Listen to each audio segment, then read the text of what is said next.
Nongeye kubasuhuza cyane mwese mukurikirana Voice Media Rwanda TV. Dutangiye isomo kwiga kudoda season ya 18 episode 22. Murabona ko iri kote ryacu turigeze kure, hano riruzuye. Wowe mushyashya nuwemba nereka hano kuko we tumenyeranye ibisi ngombwa no mudubo wabibonye buri gihe. Ako nago nkubwiye ngo tarutse komeza ureba kana ku kandi. Nukuvuga wowe mushyashya reba hano. Turi gukora rino kote ryacu uri kureba hano. Iri kote twatangiye turikata. Muri kino gitambaro uri kureba hano ntago ari irindi kote nafashe ku ruhande ngo video nibyo turi gukora ngo ni iki gitambaro gitandukanye n'iki. Reka dore ni iki ngiki uri kureba hano, kano gatenge. Uyu nguyu ni umuco umwe w'igitenge uri kureba hano. Si ibyo gusa, ushaka kurikora mu itesi ku muntu ungana gutya niyibura metero n'igice. Yaba ari umuntu wenda urenze uyu munini kuri metero 2 aho ngaho nizo zava mu ikoti. Wenda yaba ari umuntu munini cyane bimwe bikabije birumvikana ko wazirenza, ariko ubundi uyu nguyu nyine aka ni agace kamwe k'igitenge. Reba nawe agace kamwe wakabonye, agapande kamwe. Ni ukuvuga ati nawe bitagombereye ngo rwose ngo uzabantu ubone ubushobozi bwo gukora ikote ngo nyine ngo urabona ngo itese ngo irahenda ngo biki. Sasa mu gitenge suri kubibona sigasa neza se kwita ukambara rwose, washoka kambaza agatisi kawe cyangwa ukambaza ubundi mwenda biba bimeze neza nta kibazo. Shabaye ntabwo bizi pe, ibyo bintu ntabwo uzi ukuntu ari ibintu bigezweho, ahubwo mwebwe rero mugasanga umuntu ngo nta bushobozi ndabona ngo sinarikora, kandi ugasanga wanakora no mu kantu k'agatenge bikagenda neza pe, bikanasa neza. Ahubwo ibintu twagiye dukora episode ya mbere dore ni ibingibi byagiye biberamo, ibintu bijyanye no gufata umukase dukata no gufata ingwa dushushanya no gupima. Ibyo bintu byose bibera mu gace kamwe, ariko episode ya mbere kuri season ya 18. Urumva ko turi kuri season ya 18. Wowe mushyashya wowe ati n'ubwa mbere mbonye amasomo yawe. Twahereye kuri season ya mbere tugeze ku ya 18. Buri season n'isomo ryayo.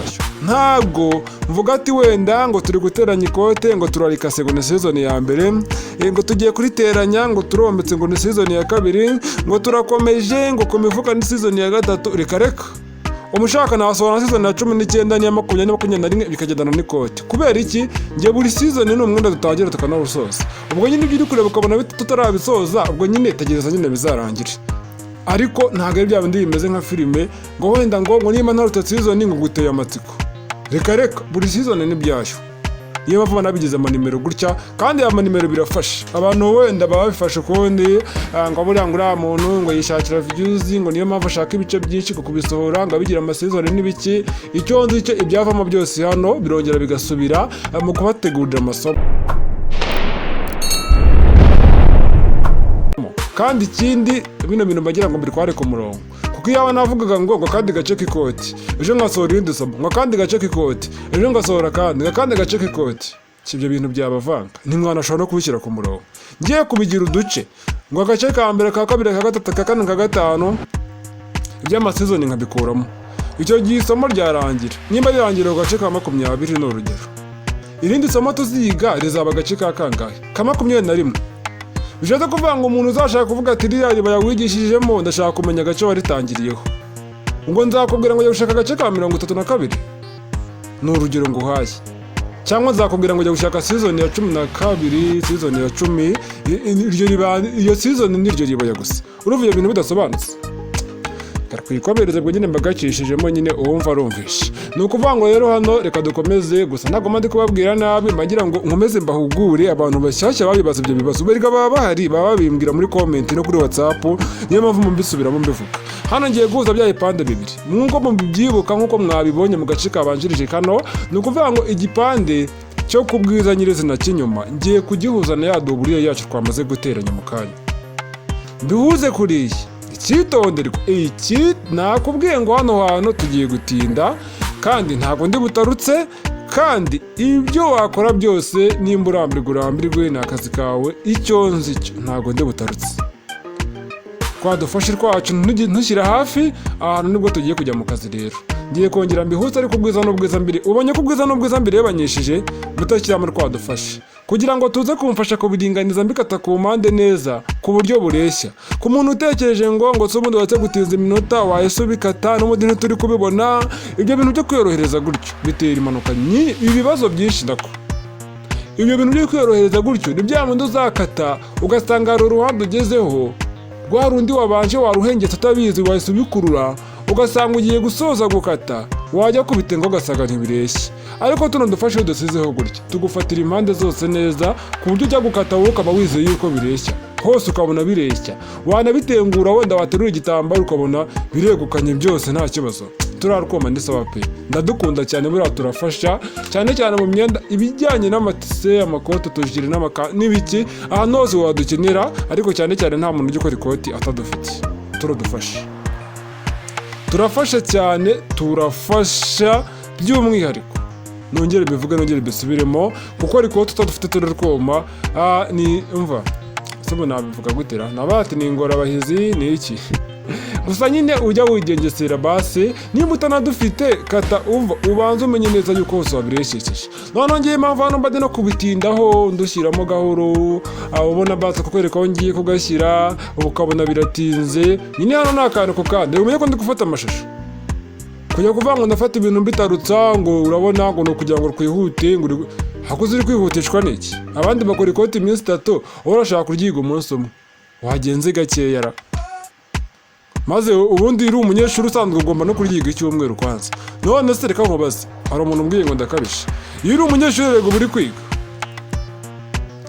hano hasi naho ndadushyiramo, gusa icyitonderwa ni cyiza nuko wareba yakutiriye hagati na hagati twasezemo kuri dowurire dupima ka kabiri kacu ukayihuza na yakutire neza yo ku gitambaro cyo kubwiza hariya, byaba byiza pe. Ibyo bintu rero abantu basanzwe badoda bahise babyumva vuba. Umuntu mushyashya ahise yibaza ngo kutire ni iki. Hari hagati na hagati mu mugongo hararwateranyije ukahuza no hagati na hagati, uko ari aho hagati na hagati yo kuri dowurire no hagati na hagati yo ku gitenge, byose ukabihuza. Biriya bintu ntibyumvikana. Niyo nkubwira ati umuntu w'umunyeshuri ubundi ikote yagiye kuryiga. Abanyeshuri benshi ngiye buriya umva biba bisekeje kuri mwarimu rwose. Kubera iki? Ikote ashobora no kuremaraho n'icyumweru. Kukibaza ati se haba habaye iki? Ni ukuvuga ngo kubera ukuntu abakora ibintu byinshi bisaba gutekereza, ugasanga rimwe na rimwe ibyo mwarimu amubwiye bitandukanye mwarimu yivugira, wenda wasanga navuga wenda ameze nk'uri kugukanga kandi nta n'amahane yigirira nyine ariko yigisha. Wasanga avuga wenda mwisekera, ugasanga mwiza akantu gato mubise mujya kwiganirira, ugasanga utahiye umufuka gusa cyangwa utahiye akantu gato gusa, ugataha ikote rimazeho icyumweru da. Kimwe nuko nyine uba watinya ibyo dukora amakosa kubera ubwoba, buri kantu kose ukoze bakagusubirishamo ugasanga urimazeho icyumweru. Nawe ubundi kwiga niko bimera.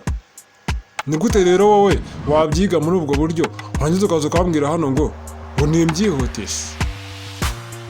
Kubera iki se? Nimba ushaka kwihumukira yihutisha iyo video birakunda, kandi aho hasi wihutishe birakunda.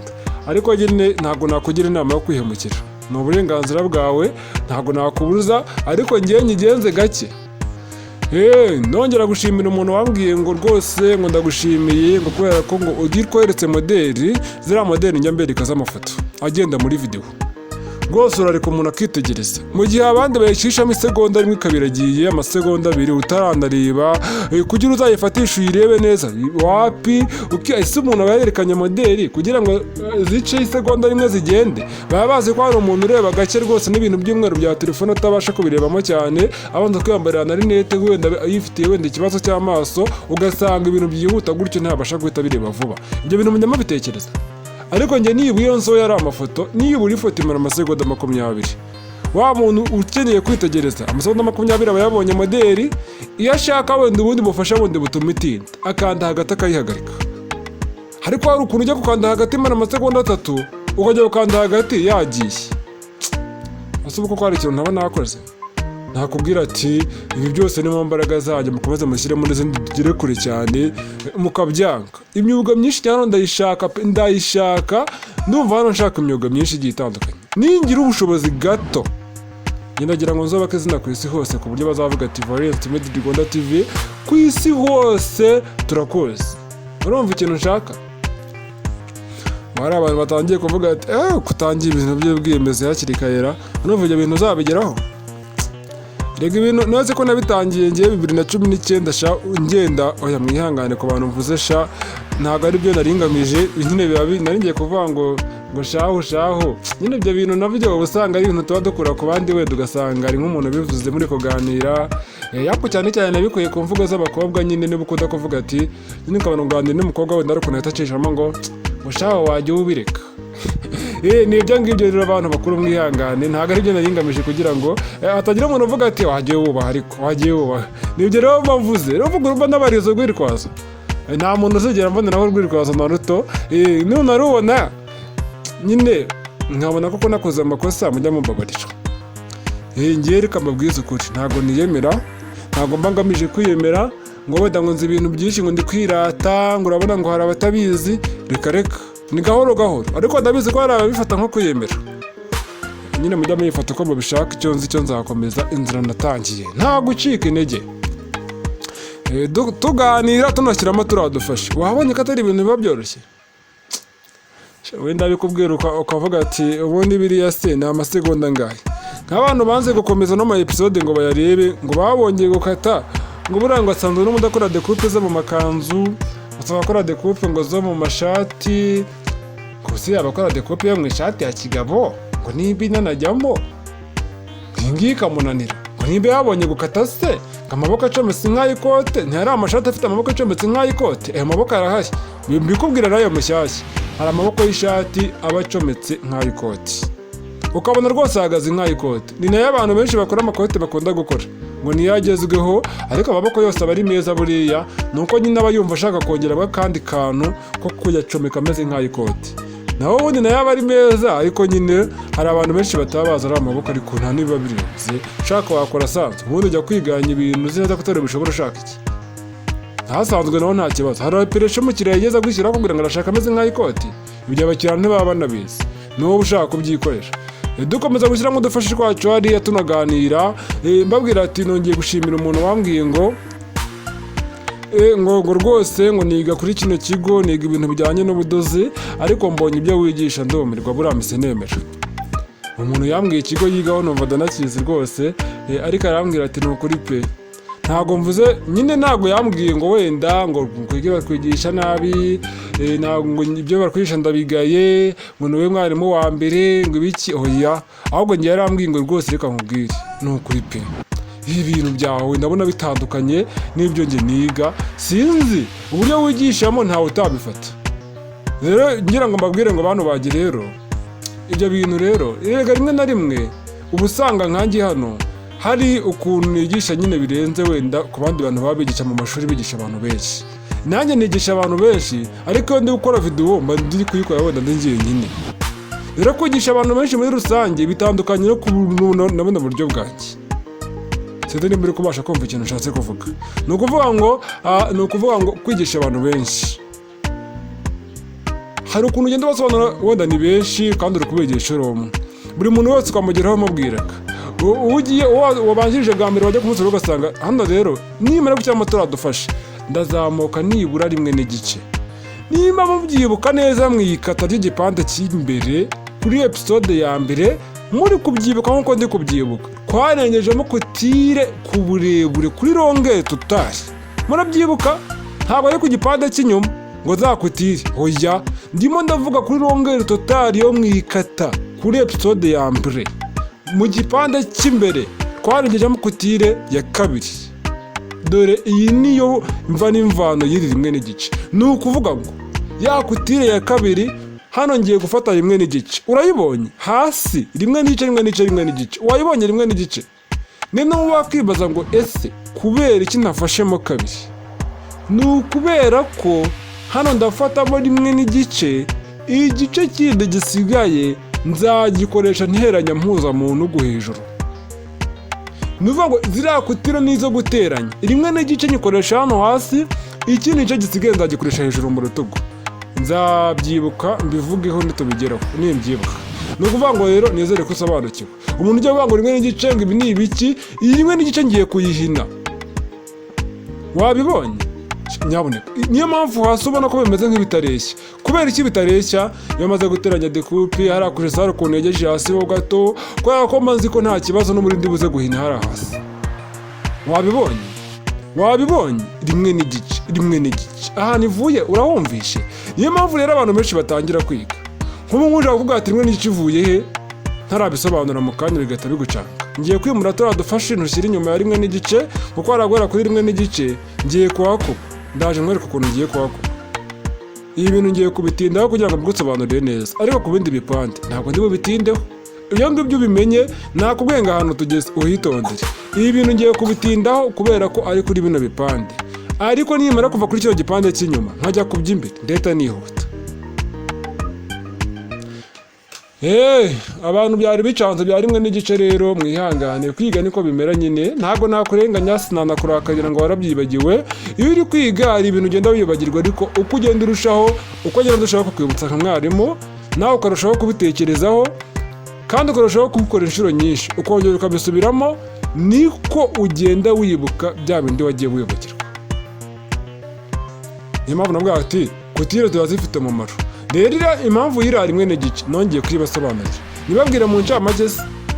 Ni ukuvuga ngo witegereza ku ikote, ubundi dobo iri imbere mu kidubuzo, hano hantu ngiye gushyiraho igitambaro cyo gutegeraho ipasi. Abatageri benshi nyine busanga bo mu gihugu cy'inaha iwacu, akenshi ibitambaro byo ku meza bakoresha bino bitambaro by'ibiringiti, n'ibiringiti bya kera, bimwe bya kera nyine oya ntabwo ari ngira ari ikuvurori ni ibindi nyine biba birimo ibintu bimeze nk'ibishifo, ariko ibiringiti bya kera bino byiza, ni byiza cyane mu gutera ipasi pe, ukarambika ku meza kakaba kanyorosheje ukajya ugategeraho ipasi. Rero abantu benshi b'abatageri nibyo bakoresha, hatajya mu ruvati iki cyo kuryamamo nicyo bateraho ipasi.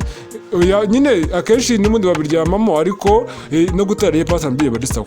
Ni ukuvuga ngo reka dusubikire hano, ikindi gice kiraje mu kanya, igice cya 23 kuri 18 coming soon. Kandi ikindi umenye neza ko wakoze subscribe.